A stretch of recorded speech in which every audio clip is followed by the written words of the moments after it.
Bienvenue sur Up Santé TV. Bonjour Marc Bourquin. Bonjour. Vous êtes le conseiller stratégie de la Fédération hospitalière de France. Ensemble, on va aborder un sujet très précis, l'innovation dans le champ du grand âge. Aujourd'hui, quels sont les enjeux de ce secteur? On parle beaucoup de silver economy, mais concrètement, pour vous, la FHF, où sont les enjeux? Alors, je crois que le premier enjeu d'innovation, c'est au fond de changer le paradigme de l'accompagnement des personnes âgées. La première chose, je crois que c'est d'abord de se dire que ça n'est pas un temps qui n'aurait plus valeur à vivre.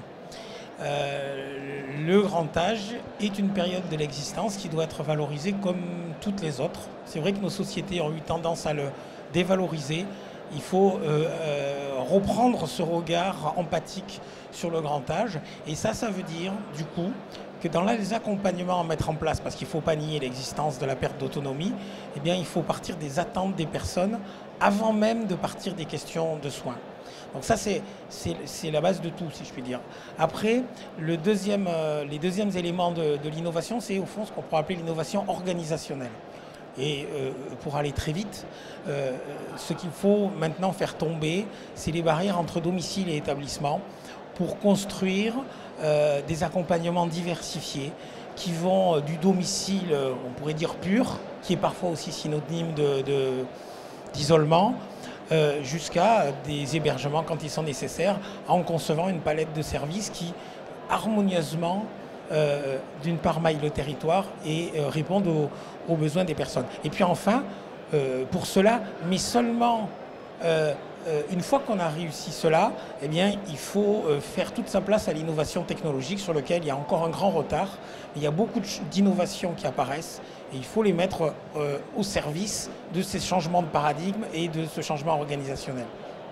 Sur ce changement de paradigme, c'est vrai que la culture peut-être occidentale, je ne sais pas si le terme est le plus approprié, a un regard peut-être à faire évoluer sur le grand âge. Je pense tout de suite à une autre culture, la culture japonaise, où il y a une plus grande reconnaissance du grand âge, de la sagesse des anciens.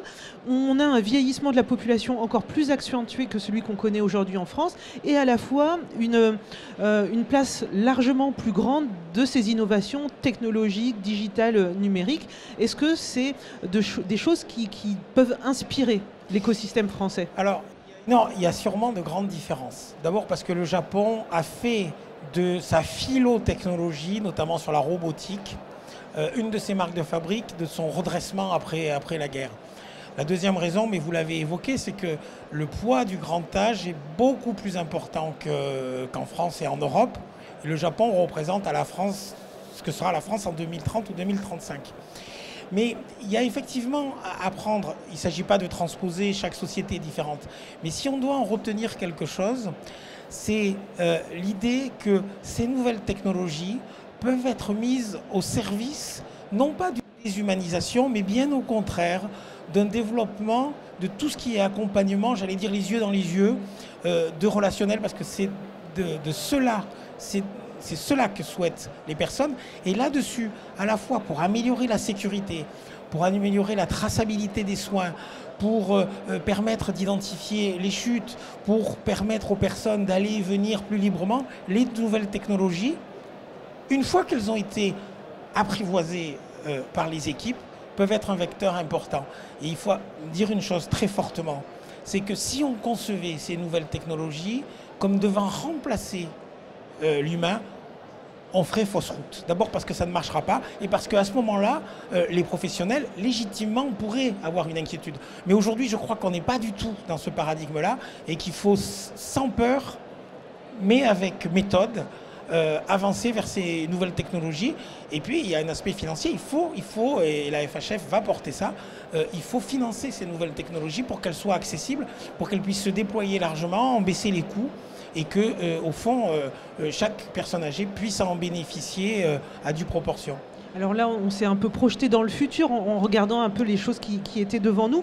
Revenons au présent, vous parlez des professionnels. Les professionnels, aujourd'hui, dans le champ du grand âge, on voit souvent dans les médias, on entend parler des EHPAD, des conditions de travail qui sont extrêmement difficiles. Vous parliez tout à l'heure aussi du maintien à domicile. Ce sont des métiers, des personnes qui vont chez personnes âgées très précaires, avec des temps de travail, des heures de travail très complexes.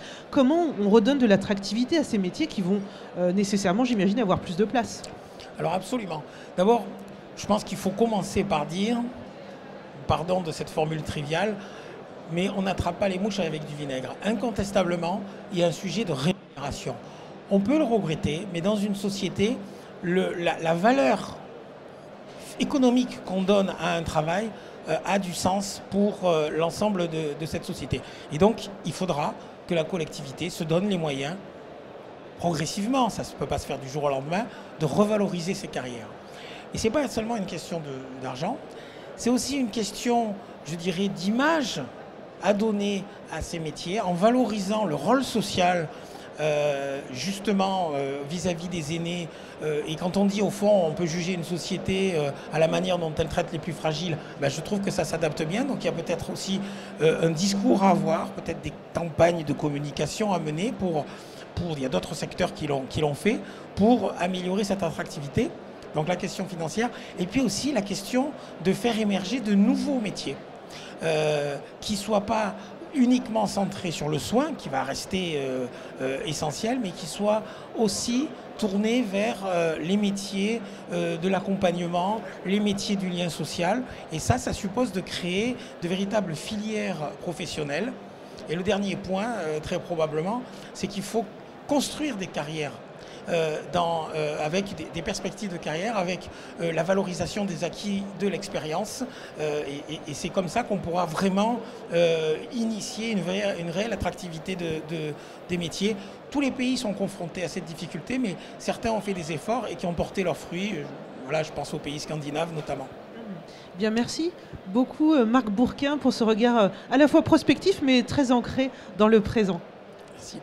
À très vite sur Up Santé TV.